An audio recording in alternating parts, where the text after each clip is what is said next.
Hello all, നമ്മൾ ഇന്നത്തെ ഈ ഒരു ക്ലാസ്സിൽ നമ്മൾ ഡിസ്കസ് ചെയ്യാൻ വേണ്ടിയിട്ട് പോകുന്നത് BSFന്റെ HCF ASI 2025 റീസണിങ്ങിന്റെ സിലബസിനെ കുറിച്ചും എങ്ങനെ റീസണിങ് അടക്കമുള്ള സബ്ജക്റ്റുകളിൽ നമുക്ക് 20 മാർക്ക് വാങ്ങാം, എന്തൊക്കെയായിരിക്കണം നമ്മുടെ സ്റ്റഡി സ്ട്രാറ്റജി, എന്തൊക്കെയായിരിക്കണം നമ്മുടെ സ്റ്റഡി പ്ലാൻ, നമ്മൾ എന്തൊക്കെ ചെയ്യാം, നമുക്ക് എന്തൊക്കെ ചെയ്തുകൂടാ, ഇത്തരത്തിലുള്ള കാര്യങ്ങളെക്കുറിച്ചാണ് നമ്മൾ ഇന്ന് ഡിസ്കസ് ചെയ്യാൻ വേണ്ടിയിട്ട് പോകുന്നത്. Myself is Vishnu. അപ്പോൾ നമുക്ക് നമ്മുടെ ക്ലാസ്സിലേക്ക് തുടങ്ങാം. ക്ലാസ്സിലേക്ക് തുടങ്ങുന്നതിന് മുമ്പ് BSF HCM ASI 2027-25 ഓൺലൈൻ ക്ലാസ്സുകൾ നമ്മൾ ഓൾറെഡി ആരംഭിച്ചിട്ടുണ്ട്. അതിൻ്റെ കോഴ്സ് ഫീസായിട്ട് വരുന്നത് 4000 രൂപയാണ്. അതിൻ്റെ കോഴ്സ് ഫീസായിട്ട് വരുന്നത്. അപ്പോൾ നമ്മുടെ ഈ ഓൺലൈൻ ക്ലാസ്സുകൾ ഓൺലൈൻ മോഡിലാണ് നമുക്ക് ക്ലാസ്സുകൾ നടക്കുന്നത്. ഡെയിലി ലൈവ് ക്ലാസ്സുകൾ നിങ്ങൾക്ക് കിട്ടും. ഇനി ആ ലൈവ് ക്ലാസ്സുകളിൽ നിങ്ങൾക്ക് പങ്കെടുക്കാൻ പറ്റിയില്ല എങ്കിൽ നിങ്ങൾക്ക് അതിന്റെ റെക്കോർഡഡ് ക്ലാസ്സുകൾ അവൈലബിൾ ആയിരിക്കും. അതുപോലെ തന്നെ പ്രീവിയസ് ഇയർ ക്വസ്റ്റ്യൻസ് ഉൾപ്പെടെയുള്ള ക്വസ്റ്റ്യൻസ് വെച്ചുകൊണ്ടുള്ള മോക്ക് ടെസ്റ്റുകൾ ഉണ്ടാകും.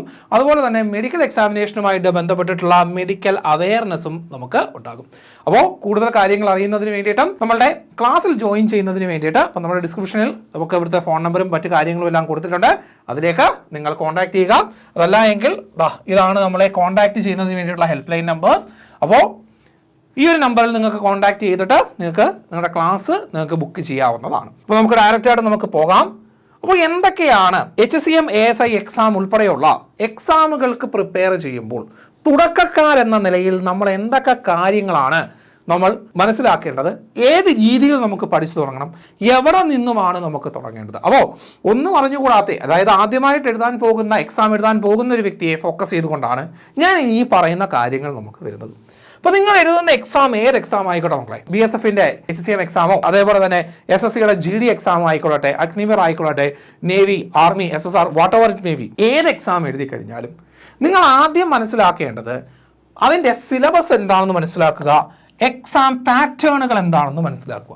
പലപ്പോഴും കുട്ടികൾ ചെയ്യുന്ന ഒരു മണ്ടത്തരം എന്താണെന്ന് ചോദിച്ചു കഴിഞ്ഞാൽ അവർ എക്സാമിൻ്റെ സിലബസിനെ കുറിച്ച് ബോധവരല്ല, എക്സാമിൻ്റെ പാറ്റേണുകളെ കുറിച്ച് ബോധവരല്ല.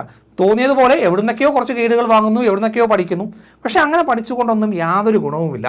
അപ്പോൾ നമ്മൾ ആദ്യം അറിയേണ്ടത്, നിങ്ങൾ ഏത് പരീക്ഷയ്ക്ക് പോയി കഴിഞ്ഞാലും ആ പരീക്ഷയ്ക്ക് വരുന്ന ക്വാണ്ടിറ്റേറ്റീവ് ആപ്റ്റിറ്റ്യൂഡ് കാണും, റീസണിങ് കാണും, ഇംഗ്ലീഷ് കാണും, GK കാണും, അതല്ല എങ്കിൽ മറ്റ് സ്കിൽ ബേസ്ഡ് ആയിട്ടുള്ള കാര്യങ്ങൾ കാണും, what ever it may B. നിങ്ങൾ ആദ്യം നിങ്ങൾ ഡീറ്റെയിൽഡ് ആയിട്ട് മനസ്സിലാക്കേണ്ടത് നിങ്ങളുടെ സിലബസ് എന്താണ്, എക്സാം പാറ്റേൺ എന്താണ്. അതായത് ഓരോ ടോപ്പിക്കിൽ നിന്നും, ഇപ്പോൾ മാത്സിൽ നിന്നും എത്ര എണ്ണം വരും, റീസണിങ്ങിൽ നിന്നും എത്ര ക്വസ്റ്റ്യൻ വരും, ഇംഗ്ലീഷിൽ നിന്നും എത്ര ക്വസ്റ്റ്യൻ വരും, GKയിൽ നിന്നും എത്ര ക്വസ്റ്റ്യൻ വരും. അപ്പോൾ ആദ്യം നിങ്ങൾ മനസ്സിലാക്കേണ്ടത് എന്താണ് നമ്മളുടെ എക്സാം പാറ്റേൺ. അതിനുശേഷം മനസ്സിലാക്കേണ്ടത് ഓരോ ടോപ്പിക്കിനും കോണ്ട് ആയിക്കൊള്ളട്ടെ, റീസണിങ് ആയിക്കൊള്ളട്ടെ, ഇംഗ്ലീഷ് ആയിക്കൊള്ളട്ടെ, GK ആയിക്കൊള്ളട്ടെ, what ever it may B, നിങ്ങൾ എടുക്കുന്നത് ഏത് സബ്ജക്റ്റ് ആണെങ്കിലും ആ സബ്ജക്റ്റുകളുടെ സിലബസ് നിങ്ങൾ തറമായിട്ട് പഠിച്ചിരിക്കുക എന്നുള്ളതാണ് മറ്റ് നമ്മൾ ശ്രദ്ധിക്കേണ്ട രണ്ടാമത്തെ കാര്യം. ആദ്യം എക്സാം പാറ്റേൺ മനസ്സിലാക്കുക, പിന്നീട് നിങ്ങളുടെ സിലബസ് മനസ്സിലാക്കുക. അപ്പോൾ നമ്മൾ ഇവിടെ നിന്ന് ഡിസ്കസ് ചെയ്യാൻ വേണ്ടിയിട്ട് പോകുന്നത് ജനറൽ ഇൻ്റലിജൻസ് ആൻഡ് റീസണിങ്ങുമായിട്ട് ബന്ധപ്പെട്ടിട്ടുള്ള കാര്യങ്ങളാണ് നമ്മൾ ഇന്നത്തെ ക്ലാസ്സിൽ നമ്മൾ ഡിസ്കസ് ചെയ്യാൻ വേണ്ടിയിട്ട് പോകുന്നത്. അപ്പോൾ ആദ്യം നമുക്ക് നോക്കാം, ജനറൽ ഇൻ്റലിജൻസ് ആൻഡ് റീസണിങ്ങിൽ ഏതൊക്കെ ടോപ്പിക്കുകളാണ് നമുക്ക് വരുന്നത്. മക്കളെ, ഇത്രയും ടോപ്പിക്കുകളാണ്, മൊത്തം 21 ടോപ്പിക്കുകളാണ് നമുക്ക് വരുന്നത്. ഏതൊക്കെയാണ് ആ ടോപ്പിക്കുകൾ നമുക്ക് നോക്കാം. വെൻ ഡയഗ്രാംസ് ഉണ്ട്, എംബഡഡ് ഫിഗേഴ്സ് ഉണ്ട്, ഫിഗറൽ ക്ലാസിഫിക്കേഷൻ ഉണ്ട്, ഫിഗറൽ സീരീസ് ഉണ്ട്, ഫിഗറൽ അനലോഗി ഉണ്ട്, figural pattern folding and completion ഉണ്ട്, punched hole or pattern folding and unfolding ഉണ്ട്, coding and decoding, semantic analogy, semantic classification, അതുപോലെ തന്നെ symbolic and number classification, number series, symbolic operations, അതുപോലെ തന്നെ word building, problem solving, trends, space orientation, critical thinking, emotional intelligence, social intelligence, അതേപോലെ തന്നെ drawing influences. അപ്പോൾ ഇത്തരം 21 ടോപ്പിക്കുകളിൽ നിന്നുമാണ് നമുക്ക് ഈ ഒരു പ്രസ്തുത പരീക്ഷയ്ക്ക്, അതായത് BSF HCM ASI പരീക്ഷയ്ക്ക് നമുക്ക് വരുന്ന റീസണിങ്ങിൻ്റെ സിലബസ് ആണ് നമ്മൾ കണ്ടത്. അപ്പം ഒന്നാമത്തെ കാര്യം കഴിഞ്ഞു, നമ്മുടെ എക്സാം പാറ്റേൺ ഏതൊക്കെ ടോപ്പിക്കുകളിൽ നമുക്ക് ചോദിക്കുമെന്ന് മനസ്സിലായി. ഇനി അതിനകത്ത് ഓരോ സബ്ജക്റ്റുകളിൽ നിന്നും ഏതൊക്കെയാണ് വരുന്നതെന്ന് നോക്കുക. അപ്പം റീസണിങ്ങിൻ്റെ കാര്യമാണ് ഞാൻ ഡിസ്കസ് ചെയ്യുന്നത്. റീസണിങ്ങിൽ നിന്നും ഇത്രയും ടോപ്പിക്കുകളിൽ നിന്നുമാണ് നമുക്ക് ക്വസ്റ്റ്യൻസ് വരുന്നത്, അല്ലെങ്കിൽ ക്വസ്റ്റ്യൻസ് എക്സ്പെക്റ്റ് ചെയ്യാൻ പറ്റുന്നത്. അപ്പം നമുക്ക് വരുന്ന ടോപ്പിക്കുകൾ മാത്രം പഠിക്കുക, ആവശ്യമില്ലാത്തത് നമ്മൾ പഠിക്കേണ്ട കാര്യമില്ല. വരുന്ന ടോപ്പിക്കുകൾ ഏതാണോ അത് മാത്രം നമ്മൾ ശ്രദ്ധിക്കുക. അപ്പോൾ സിലബസ് പഠിച്ചു കഴിഞ്ഞതിന് ശേഷം രണ്ടാമത്തെ കാര്യം, നമ്മളൊരു സ്മാർട്ടായിട്ടുള്ള ഒരു സ്റ്റഡി പ്ലാൻ നമുക്ക് വേണം. ഇപ്പോൾ ഈ തുടക്കക്കാരായിട്ടുള്ള കുട്ടികളെല്ലാം ചെയ്യുന്നൊരു മണ്ടത്തരം എന്താണെന്ന് ചോദിച്ചു കഴിഞ്ഞാൽ വരച്ച് വരിയിട്ട് അങ്ങ് പഠിക്കുക. ഒരു ബന്ധവുമില്ലാത്ത എവിടുന്നെങ്കിലുമൊക്കെ ഓൺലൈനിൽ നിന്ന് കുറച്ച് മെറ്റീരിയൽസ് ഒപ്പിക്കുന്നു, അല്ലെങ്കിൽ ആരുടെയെങ്കിലുമൊക്കെ കയ്യിൽ നിന്ന് ബുക്സുകൾ വാങ്ങുന്നു, ഒരു അന്തവും കുന്തവും ഇല്ലാതെ ഒരു പ്ലാനും ഇല്ലാതെ നമ്മൾ എന്ത് ചെയ്യുന്നു, പഠിച്ചു തുടങ്ങുന്നു. ഒരു ഉപയോഗവും വരില്ല, നിങ്ങൾക്ക് നാശമല്ലാതെ വേറെ ഒന്നും വരില്ല. കാരണം വെച്ചാൽ നിങ്ങളുടെ സമയത്തിനെ നശിപ്പിക്കുക അല്ലെങ്കിൽ നിങ്ങളുടെ ആ ഒരു ആത്മവിശ്വാസത്തെ നശിപ്പിക്കുക എന്നുള്ളതല്ലാതെ വേറെ ഒന്നും തന്നെ ആ ഒരു പരിപാടി കൊണ്ട് ഇല്ല. സോ നിങ്ങൾ ആദ്യം വേണ്ടത്, നിങ്ങൾ ആദ്യം ഒരു സ്മാർട്ടായിട്ടുള്ള സ്റ്റഡി പ്ലാൻ ഉണ്ടാക്കുക. അതായത് എന്താണ് ആ സ്മാർട്ട് സ്റ്റഡി പ്ലാൻ? അപ്പം ഓരോരുത്തർക്കും ഓരോ സ്റ്റഡി പ്ലാൻ ഉണ്ടാകും. അതിൻ്റെ ബേസ് എന്ന് പറഞ്ഞാൽ ഇത്രയേ ഉള്ളൂ. നിങ്ങൾ ചിലപ്പോൾ മാത്സിൽ ഭയങ്കര പുലികളായിരിക്കും, റീസണിങ് ഒന്നും അറിയാത്തില്ലായിരിക്കും, അല്ലെങ്കിൽ GKയിൽ ഭയങ്കര പുലികളായിരിക്കും, ബാക്കിയുള്ള സബ്ജക്ട്സിൽ നിങ്ങൾക്ക് ഇത് കാണും. അപ്പോൾ അങ്ങനെ ചെയ്യേണ്ടതെന്ന് പറഞ്ഞാൽ നിങ്ങൾ ഓരോ ദിവസം ഓരോ ടോപ്പിക്കുകൾ അല്ലെങ്കിൽ ഓരോ സബ്ജക്ട്സിന് ഇത്ര ടൈം അലോട്ട് ചെയ്യുക. നിങ്ങളിപ്പോൾ മാത്സിനകത്ത് ഭയങ്കര പുലികളാണ് എങ്കിൽ മാത്സിന് ഒരുപാട് സമയം നമുക്ക് കൊടുക്കേണ്ട കാര്യമില്ല. ആ സമയം നിങ്ങൾ എന്ത് ചെയ്യുക, വീക്കായിട്ടുള്ള GKയിൽ നിങ്ങൾ കൊടുക്കുക. അതായത് നിങ്ങൾക്ക് അവൈലബിൾ ആയിട്ടുള്ള ടൈം ഒരു 8 മണിക്കൂറായിരിക്കും നിങ്ങൾ പഠിക്കുന്നതെങ്കിൽ ആ 8 മണിക്കൂറിനെ നിങ്ങൾ എന്ത് ചെയ്യുക, ഡിവൈഡ് ചെയ്യുക. എന്തിൻ്റെ അടിസ്ഥാനത്തിൽ? നിങ്ങൾ മാസ്റ്റർ ചെയ്തേക്കുന്ന സബ്ജക്റ്റിന് കുറച്ച് സമയവും നിങ്ങൾക്ക് ഒട്ടും പറഞ്ഞുകൂടാത്ത ടോപ്പിക്കുകൾക്ക് കൂടുതൽ സമയവും കിട്ടുന്ന രീതിയിൽ നിങ്ങൾ എന്ത് ചെയ്യുക, നിങ്ങളുടെ ഡെയിലി ടൈമിനെ അലോട്ട് ചെയ്യുക. അതേപോലെ തന്നെ നിങ്ങളുടെ വീക്കർ സെക്ഷൻസ് ഏതാണോ അവയ്ക്ക് കൂടുതൽ സമയവും, അതേപോലെ തന്നെ നിങ്ങളുടെ സ്ട്രോങ്ങർ സൈഡിന് അത്രയും കൂടുതലും പ്രശ്നമില്ല. അതുപോലെ തന്നെ നിങ്ങൾ കൃത്യമായിട്ട് എന്ത് ചെയ്യുക, പ്രാക്ടീസ് ചെയ്യുക. അതായത് നിങ്ങൾ പഠിക്കുന്ന എല്ലാ ടോപ്പിക്കുകളും അല്ലെങ്കിൽ വരുന്ന എല്ലാ ടോപ്പിക്കുകളും നിങ്ങളൊരു 1 അല്ലെങ്കിൽ 2 മാസത്തെ ഒരു ടൈം ഡ്യൂറേഷൻ നിങ്ങളൊന്ന് ഫിക്സ് ചെയ്തിട്ട് നിങ്ങൾ ഓരോ ദിവസവും ഇന്ന കാര്യങ്ങൾ പഠിക്കാം, അല്ലെങ്കിൽ ഇന്ന സബ്ജക്റ്റുകൾ ഇത്ര പോർഷൻസ് പഠിക്കാം, അല്ലെങ്കിൽ ഇത്ര പോർഷൻസ് പഠിച്ചു തീർക്കാനുണ്ട്. ഈ കാര്യങ്ങളെല്ലാം എന്ത് ചെയ്യുക, ആദ്യം തന്നെ ഒന്ന് പ്ലാൻ ചെയ്യുക. അതിനനുസരിച്ചിട്ട് നിങ്ങൾ എന്ത് ചെയ്യുക, ഒരു സ്മാർട്ടായിട്ടുള്ളൊരു സ്റ്റഡി പ്ലാൻ പ്രിപ്പയർ ചെയ്യുക. നിങ്ങൾ ഫോക്കസ് ചെയ്യേണ്ട കാര്യം ഇത്രയേ ഉള്ളൂ.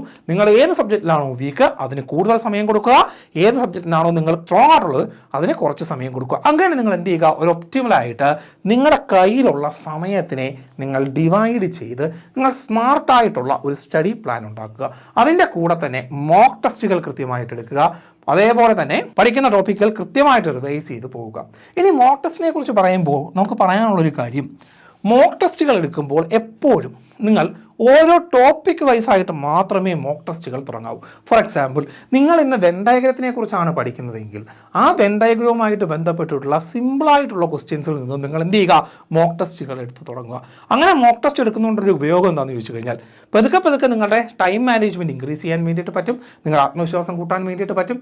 അതുപോലെ തന്നെ നിങ്ങൾക്ക് ആ ഒരു സബ്ജക്റ്റ് കുറച്ചും കൂടെ ക്ലിയർ ആയിട്ട് മനസ്സിലാകുകയും ചെയ്യും. സോ റെഗുലറായിട്ട് നിങ്ങൾ എന്ത് ചെയ്യുക, മോക്ക് ടെസ്റ്റുകൾ എടുക്കുക.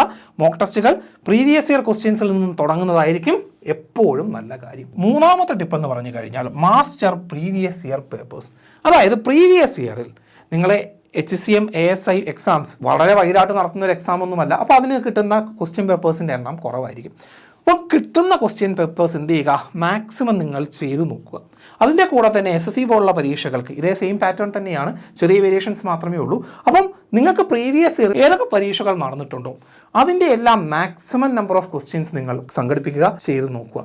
അപ്പോൾ അങ്ങനെ ചെയ്ത് നോക്കുമ്പോഴത്തേക്ക് ആ ഒഫീഷ്യൽ ക്വസ്റ്റ്യൻ പേപ്പേഴ്സ് ചെയ്ത് നോക്കുമ്പോൾ നിങ്ങൾക്കൊരു ഐഡിയ കിട്ടും എന്താണ് പഠിക്കേണ്ടത്, അല്ലെങ്കിൽ ഏതൊക്കെ ടോപ്പിക്സിൽ നിന്നുമാണ് വന്നിട്ടുള്ളത്, ഏതൊക്കെ രീതിയിലാണ്, ഏതൊക്കെ ടോപ്പിക്സിന് ഏതൊക്കെ വെയിറ്റേജ് ആണ് വന്നത്, അതിനെക്കുറിച്ചൊക്കെയുള്ള ഒരു ധാരണ നിങ്ങൾക്ക് കിട്ടുകയും ചെയ്യും. ഇപ്പം നിങ്ങളുടെ പ്രിപ്പറേഷൻസിനെ വളരെ നല്ല രീതിയിൽ ഇമ്പ്രൂവ് ചെയ്യാൻ സഹായിക്കുകയും ചെയ്യും. നിങ്ങളുടെ ആക്യുറസി കൂട്ടും, നിങ്ങളുടെ ആത്മവിശ്വാസം കൂട്ടും. അപ്പോൾ നിങ്ങൾ ചെയ്യേണ്ട മാർഗ്ഗം എന്ന് പറഞ്ഞു കഴിഞ്ഞാൽ, അടുത്ത മാർഗ്ഗം എന്ന് പറഞ്ഞു കഴിഞ്ഞാൽ, നിങ്ങൾ ഓരോ ടോപ്പിക്ക് പഠിക്കുന്നതിൻ്റെ കൂടെ തന്നെ പ്രീവിയസ് ഇയർ ക്വസ്റ്റ്യൻസും കൂടെ എന്ത് ചെയ്യുക, ചെയ്ത് പോവുക. ഇനി അതേപോലെ തന്നെ ഇത്രയും പ്രാക്ടീസ് ചെയ്ത്, അതായത് ഓരോ സബ്ജക്റ്റുകളും അതിൻ്റെ ബേസ് നമ്മൾ ഇൻക്രീസ് ചെയ്ത് പതുക്കെ ഇൻക്രീസ് ചെയ്ത് വന്നിട്ട് നിങ്ങൾ എന്തിലേക്ക് പോവുക, ഒരു ടൈംഡ് മോക്ക് ടെസ്റ്റ്. അതായത് നമ്മളുടെ ആപ്പ് വഴിയാണെങ്കിലും, അതല്ല നിങ്ങൾക്ക് ഏതെങ്കിലും ഒരു എക്സ്റ്റേണൽ ആപ്പ് വഴിയാണെങ്കിലും, whatever it may be, അത് നിങ്ങളുടെ ഇഷ്ടമാണ്.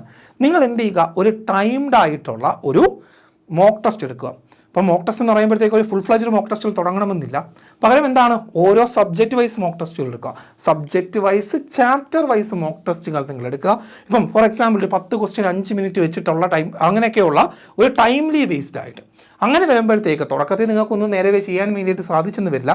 എന്നാൽ പതുക്കെ ചെയ്ത് വരുമ്പോൾ ഈ 10 ക്വസ്റ്റ്യൻസ് ഫോർ എക്സാമ്പിളായിട്ട് നിങ്ങൾക്കൊരു 10 ക്വസ്റ്റ്യൻസ് 5 മിനിറ്റ് സമയമാണ് വന്നേക്കുന്നതെങ്കിൽ ആദ്യത്തും ചെയ്യുമ്പോഴത്തേക്ക് 2 ക്വസ്റ്റ്യൻ പോലും നമുക്ക് ചെയ്യാൻ പറ്റില്ല. പിന്നെ രണ്ടെന്നുള്ളത് 4 ക്വസ്റ്റ്യൻ ആയിട്ട് മാറും. പതുക്കെ ആ 5 മിനിറ്റ് സമയം കൊണ്ട് നമുക്ക് ആ 10 ക്വസ്റ്റ്യൻസും ചെയ്തെടുക്കാൻ പറ്റുന്ന രീതിയിലേക്ക് വരും. സോ മോക്ക് ടെസ്റ്റുകൾ, ടൈംഡ് ആയിട്ടുള്ള മോക്ക് ടെസ്റ്റുകൾ ഏറ്റവും ബേസിക് ആയിട്ട് ചാപ്റ്റർ ടെസ്റ്റുകളിൽ നിന്ന് തുടങ്ങി പതുക്കെ ഇൻക്രീസ് ചെയ്ത് ഒരു ഫുൾ മോക്ക് ടെസ്റ്റിലേക്ക് നിങ്ങൾ ആ ഒരു പർട്ടിക്കുലർ ടൈം പീരീഡിൽ നിങ്ങൾക്ക് പോകണം. അങ്ങനെ പോയി കഴിഞ്ഞാൽ നിങ്ങൾക്ക് ടൈം മാനേജ്മെൻറ്റ് നിങ്ങളുടെ കയ്യിൽ നിൽക്കും. നിങ്ങൾക്ക് ആ ഒരു ക്വസ്റ്റ്യൻ്റെ പാറ്റേണുകളെ കുറിച്ച് വ്യക്തമായിട്ടൊരു ധാരണ വരും. അതേപോലെ തന്നെ എക്സാം എങ്ങനെ നമുക്ക് ആ ഒരു ടൈം മാനേജ് ചെയ്തുകൊണ്ട് മാക്സിമം ക്വസ്റ്റ്യൻസ് വിത്തൗട്ട് എറേഴ്സ് ചെയ്ത് തീർക്കാൻ പറ്റുമെന്നുള്ളൊരു ഐഡിയ നിങ്ങൾക്ക് കിട്ടും. അപ്പോൾ 4ാമത്തെ പോയിന്റ് ഇതാണ്, പ്രാക്ടീസ് വിത്ത് മോക്ക് ടെസ്റ്റ്. മോക്ക് ടെസ്റ്റുകൾ പ്രാക്ടീസ് ചെയ്യുക. അതുപോലെ തന്നെ ഈ മോക്ക് ടെസ്റ്റുകൾ പ്രാക്ടീസ് ചെയ്തിട്ട് മാത്രം കാര്യമില്ല, പഠിക്കുന്ന ഓരോ ടോപ്പിക്കുകളും നിങ്ങൾ എല്ലാ ആഴ്ചകളിലും നിങ്ങൾ എന്ത് ചെയ്യുക, റിവൈസ് ചെയ്യുക. കാരണം മനുഷ്യ മനസ്സാണ്, മറന്നു പോകാനുള്ള ടെൻഡൻസി ഭയങ്കര കൂടുതലാണ്.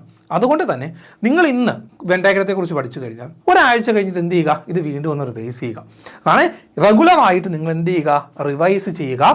ഷോർട്ട് കട്ട്സുകളാണെങ്കിലും ഫോർമുലാസ് ആണെങ്കിലും വാട്ട് ഓർ മേ ബി എന്ത് തന്നെയാണെങ്കിലും നിങ്ങൾ എന്ത് ചെയ്യുക, റിവൈസ് ചെയ്യുക. അപ്പോൾ അങ്ങനെ റിവൈസ് ചെയ്തു ഇപ്പോൾ നമ്മൾ പഠിക്കുന്ന കാര്യങ്ങൾ എന്ത് ചെയ്യുക, ചെറിയ ഷോർട്ട് നോട്ടുകളായിട്ട് നിങ്ങൾ മാർക്ക് ചെയ്ത് വെച്ചേക്കണം. അത് ഫോർമുലകളാകാം, കറണ്ട് അഫയേഴ്സ് ആകാം, ഗ്രാമർ പോർഷൻസ് ആകാം, what ever it may B. നിങ്ങൾ പഠിക്കുന്ന എന്ത് സാധനമാണെങ്കിലും നിങ്ങൾ എന്ത് ചെയ്യുക, ചെറിയ ഷോർട്ട് നോട്ട്സ് ആയിട്ട് എഴുതി വെക്കുക.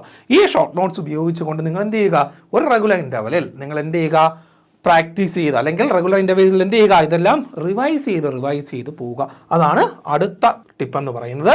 സോ ഇപ്പോൾ ഇത്രയും ടിപ്പുകളാണ് നിങ്ങൾക്ക് തുടക്കക്കാരെന്നുള്ള നിലയിൽ നമുക്ക് തരാൻ വേണ്ടിയിട്ടുള്ളത്. അപ്പോൾ നമുക്കൊരു ടെലിഗ്രാം ചാനലുണ്ട്.